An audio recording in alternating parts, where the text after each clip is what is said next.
Sampurasun Barai Cakra. Sebelum dongengnya dimulai, jangan lupa subscribe, tekan tombol lonceng, terus ditunggu juga nih like dan komennya.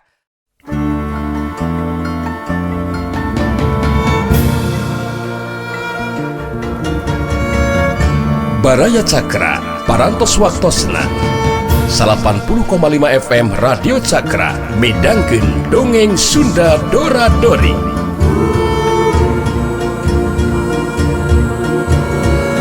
Simkuring sapara kanca ngahaturkeun wilujeng ngadangukeun.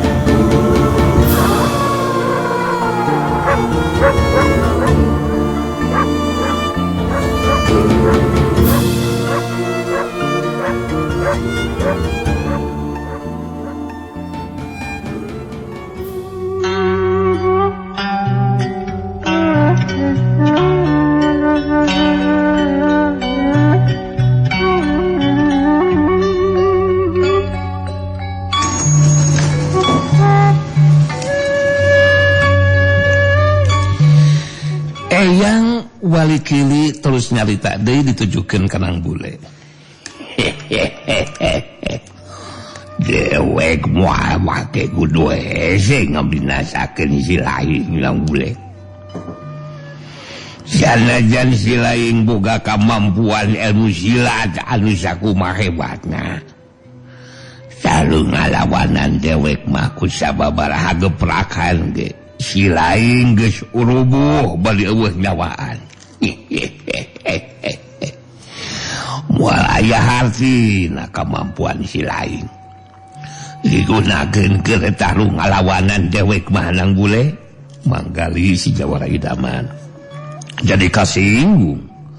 Boga anggapan Eyang Walikili bangun anu sombong nakeran sabab atawa nganggap enteng ka Nang Bule. Harita jadi boga pamikiran hayang ngajajal ajen pangartina Eyang Walikili. Harita manggali terus ngomong lalaunan ka Nang Bule. Nang, meninggali sikap dan omongan yang sombong dari si Walikili, ya, Mang menjadikan tersungging nih Nang, aslina nih. Sebagai penjaga Sumurgo Panamping Nang, Mang membukan kewajiban untuk mengasih pelajaran kepada orang yang seperti si Warawiri ini. Untuk itu, Nang, izinkanlah Mang untuk memberi pengwarah kepada si aki-aki bolokotan ini yang sudah sombong, ya Nang ya. Alah sawijoskeun we dising hareupan ku abdi we Mang nya. Mang mah teu kedah bade ngajajal sagarupi karena ajen pangartina Eyang Walikili Mang sawijoskeun ku abdi we lah. Apanan masalahna ge sareng abdi ya Mang? Iya. Tidak bisa seperti itu Nang. Bagaimanapun juga masalah ini sebab kan harus dihadapi bersama gitu Nang ya. Terus terang Mang menjadikan penasaran juga Nang. Si Walikili begitu sombongnya. Maka dari itu Mang harus memberikan pelajaran Nang. Tolonglah pengertiannya Nang ya. Geus ararat teh ya peureub ya. Pokoknya izinkan Mang untuk mengayunan si Walikili Nang. Lantaran si Jawara Idaman kekeh hayang ngajajal ajen pangartina Eyang Walikili, akhirna mah Nang Bule ngidinan ka manggali pikeun ngayunan Eyang Walikili. Harita manggali si Jawara Idaman terus nyarita deui ditujukeun ka Eyang Walikili.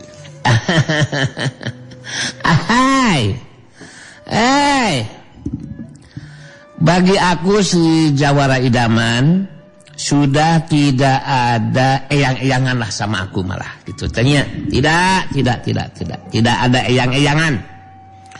Sekarang aku tegaskan sama kamu nih Walikili, sebelum kamu melakukan tindakan kepada Allah aku Nang Bule, maka hadapilah aku dulu. Si Jawara Idaman penjaga Sumurgo Panamping, aku tidak akan merasa sedar untuk ijen jajaten dengan kamu Walikili. Yang Walikili terus nyarita di barung jeung seuri ka si Jawara Idaman.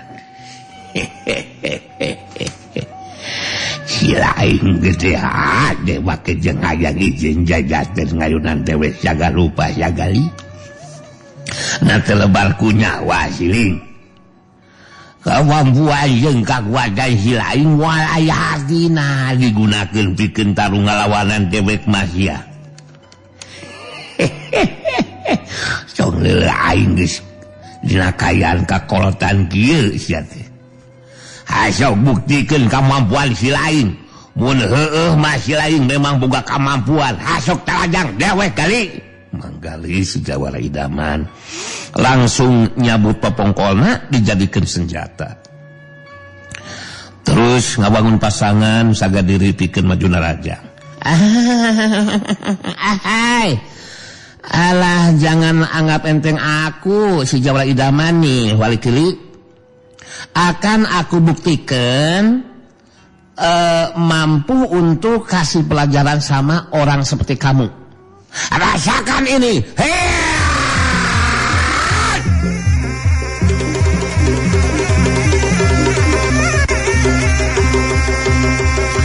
Jorelap manggali majuna rajang. Bari metakeun senjata popongkolna ngarah kana anggota badan lawan. Tapi si Jawara Idaman jadi kageteun sabab kacepetan gerakan Eyang Wali Kili geus teu dikatuturkeun ku kasegetan panonna. Harita nyaho-nyaho geus aya anu ngacerbet kana dadana. Satyuk cerbet geus. Aku kebenangan, sakit, aku kebenangan. Wow, keren. Si Jawara Idaman ngageronahan ka nyeri bari terus ngacengkang ngoleab ka tukang. Geus bisa ngajaga di kasaimbangan badana. Jengkang koleab kedebut. Si Jawara Idaman rubuh maling lemah. Ningali kana eta kajadian Dewi Kayang kaget pacampur jeung penasaran. Ningali lalaki anu pikat cintana saukur ku sageperakan geus dirubuhkeun ku anu dilawan. Dewi Kayang langsung masak pedong si Rujang. Terus kabangun pasangan bari neuteuskeun ka Eyang Wali Kili terus nyarita. Andika panjang sombong Eyang Wali Kili. Sabab boga kemampuan ilmu silat anu hebat. Lantaran Andika geus ngarubuhkeun Kang Gali si Jawara Idaman, mangka ayeuna kuring anu bakal maju ngayunan Andika. Tadah palajang kuring. Heya!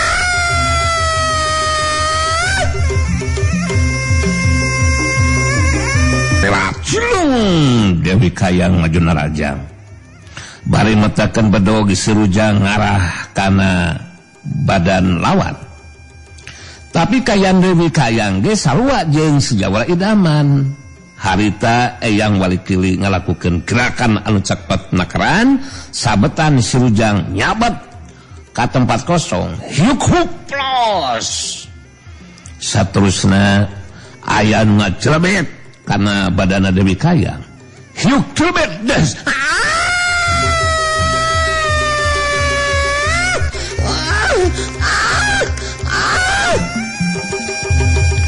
Dewi Kayang ngagero kaget menahan ka nyeri. Saterusna ngacengkang ngoleab ka tukang. Geus teu bisa ngajaga di kasaimbangan badana, jengkang koyak kebut. Dewi Kayang rubuh maling lemah saperti halna manggali si Jawara Idaman. Ku sageprakan langsung dirubuhkeun ku nu jadi lawan. Eyang Wali Kili harita terus nyarita di barung jeung siri ditujukeun ka Nang Bule. Alah, si lain kalakan itah dua cacing cau sinangeunan dewek Nang Bule. Alah jadi micenan waktu teu puguh deuleu sia. Geus digudunganeun alus segen. Mun si lain boga kawani jeung ajen pangarti izin jajaten jeung dewek Nang Bule. Kajaba mun catatan rahasia dibikeun, mangka si lain bakal salamet Nang Bule. sikap jeung carita Anang Bule tetap tenang dina karakterna Eyang Buana Putih.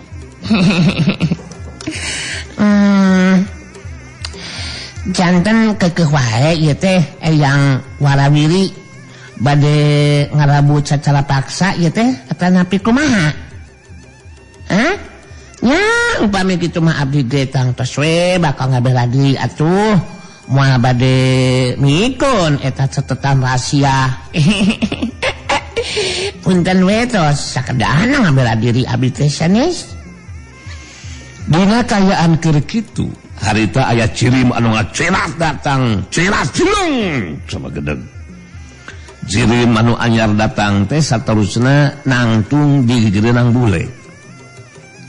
Barang diret kunang Bule jadi rada kageteun oge Nang Bule sabab cirim anu anyar datang teh tetela Ki Petir si Samer nyawa geuningan. Ki Petir si Samer nyawa anu geus pulih kayanana diubaran ku Radite si Topeng Mayit terus imit ka Sumerlegok Panamping sabab geus janji bakal milu ngajaga di Sumerlegok Panamping sakalian rek kabejan ka Nang Bule ngeunaan kayaan Saraswati nu jadi ninina. Barang datang ningali Nang Bule keur adu hareupan jeung Eyang Walikili gancang Ki Petir si Samer nyawa datang nyampeurkeun. Ki Petir ngaret ka Nang Bule terus nyarita, "Nang Guru, sing tenang. Ngeunaan Abu Saraswati bisa dibebaskeun tina cengkramanana Ki Sangkahulung. Malah ayeuna aya di kampung Kahulipan Nang Guru. Saterusna kula jadi panasaran saha ieu jalma keur adu hareupan jeung Nang Guru teh. Boga karep maksudna naon bangna datang ka dieu?" Yalah abdi mah kaitang jalma asing ya teh Ki. Memang boga karep pamaksudan pangna aya datang ka dieu oge Ki.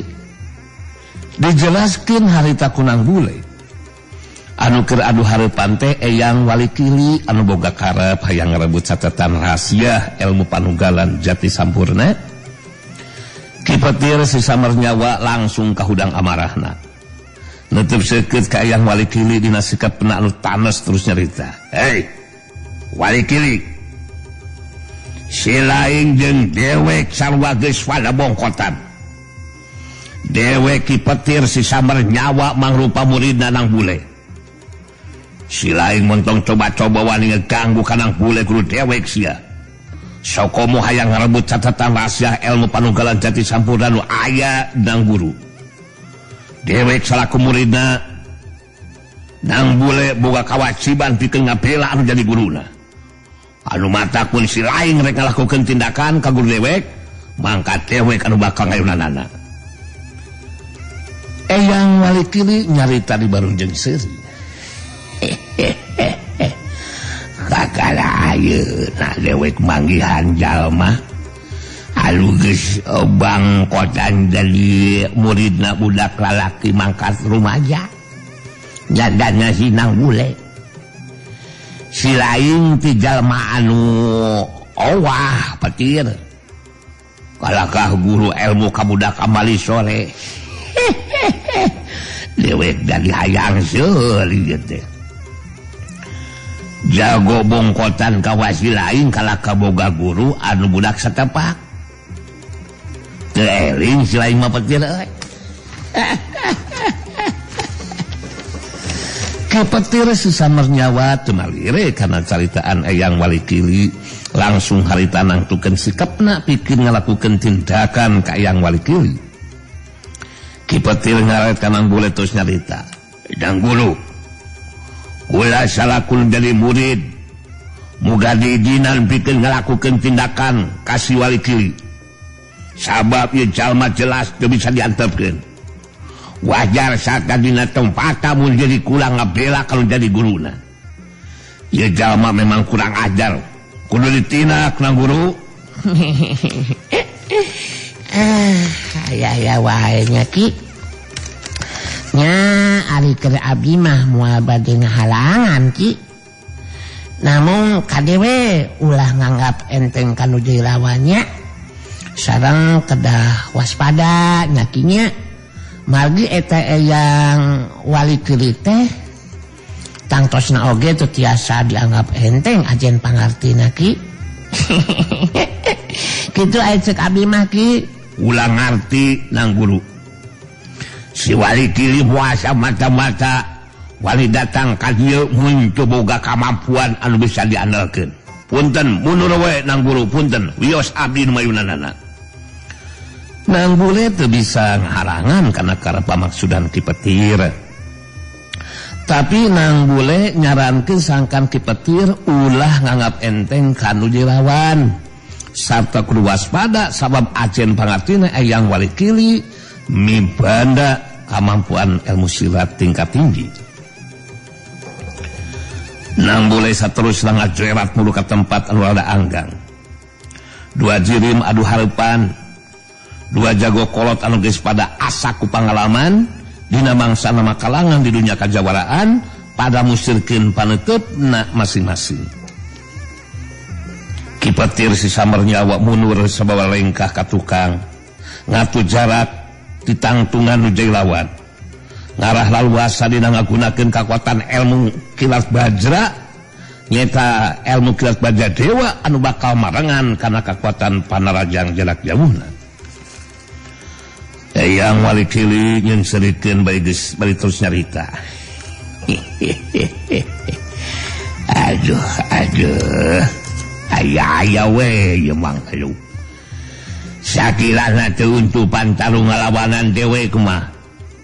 Meungeus we silang bule anu sina maju atuh Petir. Rek tarung buat kalah ka mundur kawas itu geuning si lain mah. Kawas bebenit wae. Ali sugan dewek teh rek maju narajang kalah kamu ulur gelingan Ki Petir si samer nyawa ngagerakeun sapasang leungeunna bari nyarita. Montong loba carita sia wali kili urang mimitian sia ijen jajatena tadah kakuatan palajang dewek kilat bajra dewa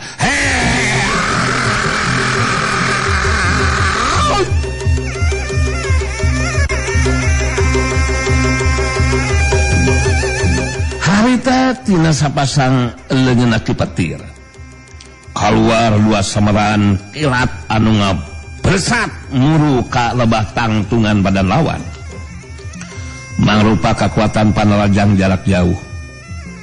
Eyang wali kili ngagandungkeun leungeun kencana ka tukang harita saukur ngagunakeun leungeun katuhuna anu saterusna digerakkeun dua kali. Dua geteran kakuatan keluar tina leungeun katuhuna mapag dua sameran kilat anu datang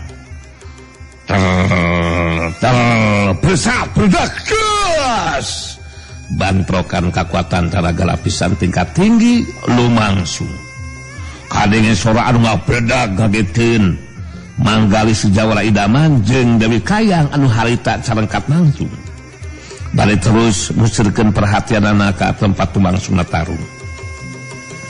Ki Petir si samer nyawa jadi penasaran harita sapasang leungeunna ngalakukeun dua kali gerakan di tempat saterusna ngalakukeun di kakuatan panajang jarak jauhna bari ngagero tadah tarung sasana naon wali kili tadah jeung panajang dewek kilat bajra dewa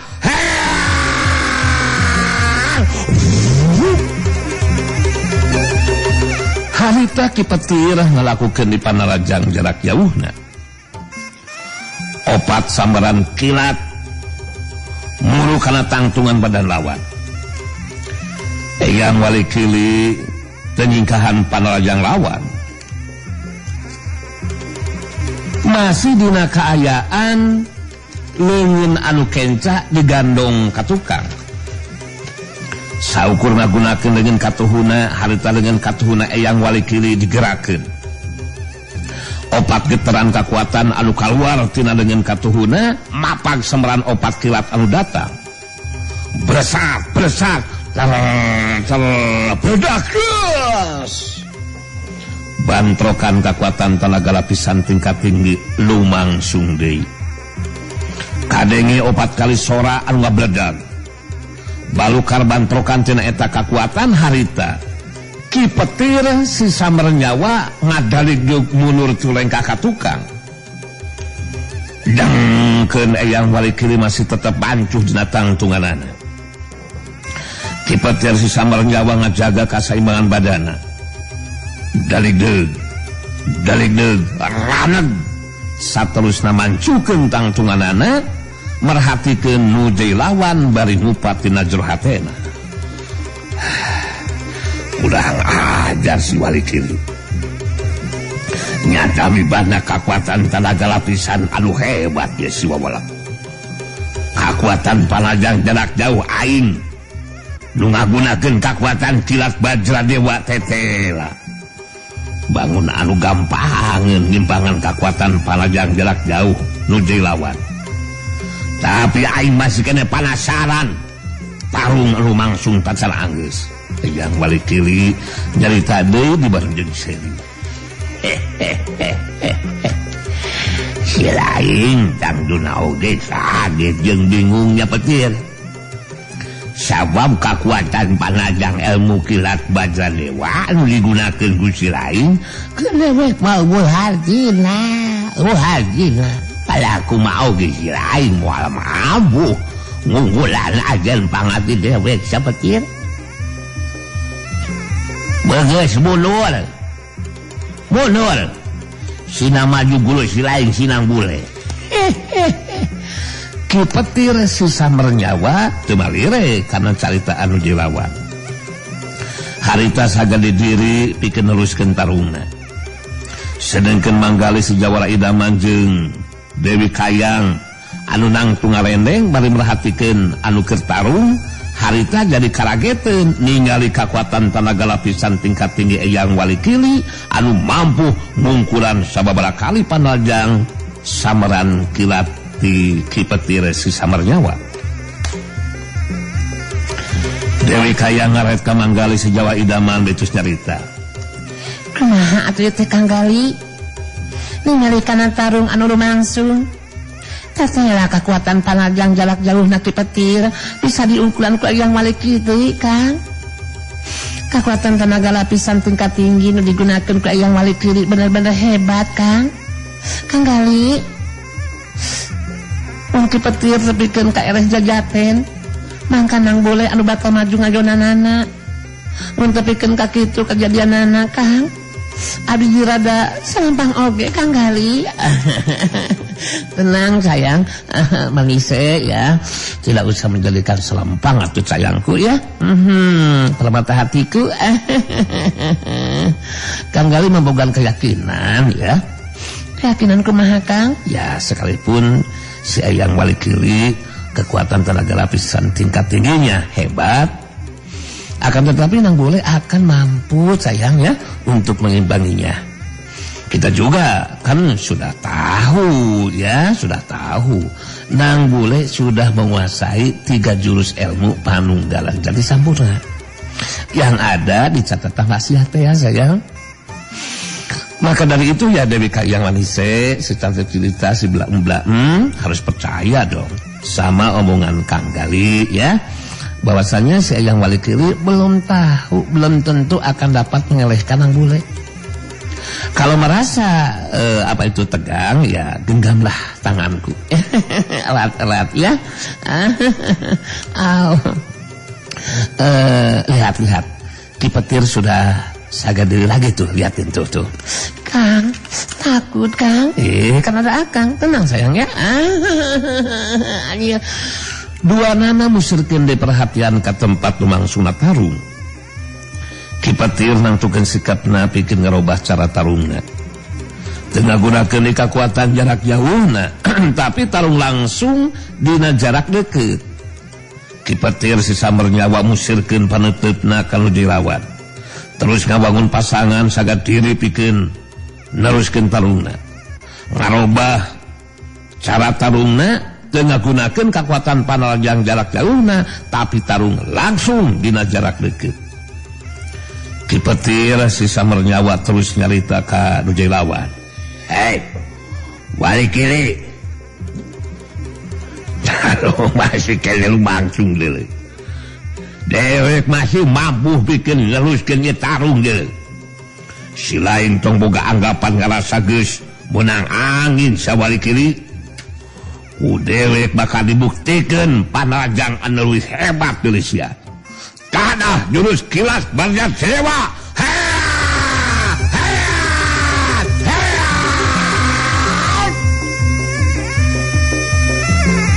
Kipetir si Samarnyawa ngajerat majuna Rajang langsung ngagunakeun ilmu pangenteng badan jeung kakuatan tenaga lapisan sapenuhna.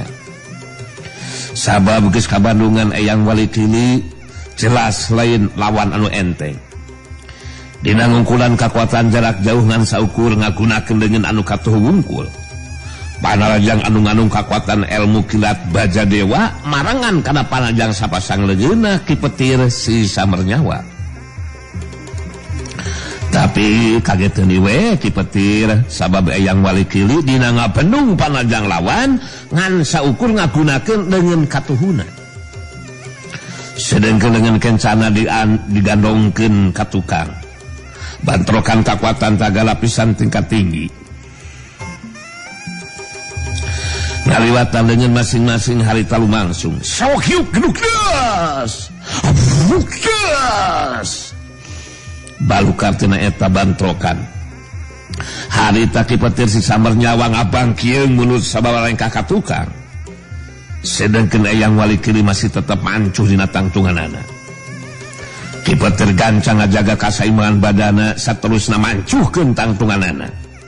Bari merhatikeun nuju lawan Kipetir si Samarnyawa ngomong dina jero hatena. Anam jadah. Kakuatan tenaga lapisan si Walikili bener-bener hebat tuh. Akibat tina bantrokan kakuatan tenaga lapisan. Aing anu ngadarig deui kadorong mundur ka tukang. Sedengkeun si Walikili tetep mancuh dina tangtunganana. Kanyata nu meh teu bisa dipercaya ieu. Kakuatan kilat baja dewa bisa diungkulan ku kakuatan tenaga lapisan si Walikili. Tapi aing kudu upaya sakuatan naga pikeun ngungkulan lawan. Urang ajar.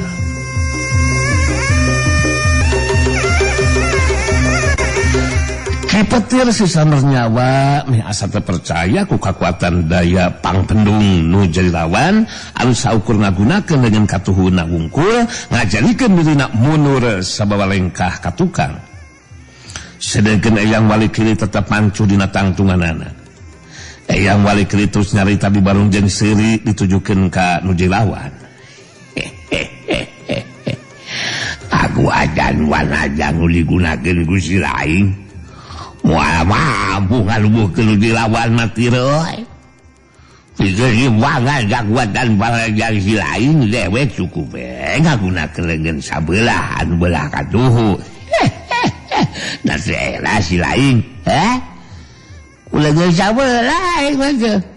Anu aja si lain mending keneh mundur we Petir euy. Ngaku kana kaula lawan. Saterusna sinang bule anu sina maju ngayunan dewek. Kipetir si Samarnyawa masih kene panasaran harita sagat diri deui pikeun neruskeun taruna. Netep seukeut kan dilawan betus nyarita. Walikili dewek cacang ngarasa eleh jajaten deuleu. Tadah panajang dewek.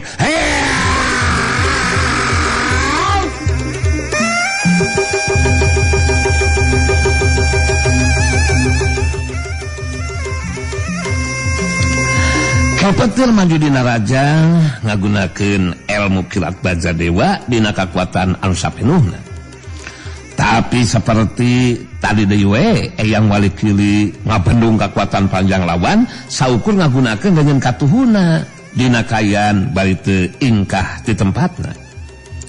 Mangsa panajang Kipetir dibendung bantrokan kakuatan tenaga pisan ti kantingi lumangsung. Samemeh Kipetir kadorong mundur ka tukang, Eyang Walikili ngalakukeun gerak panajang anu sapada harita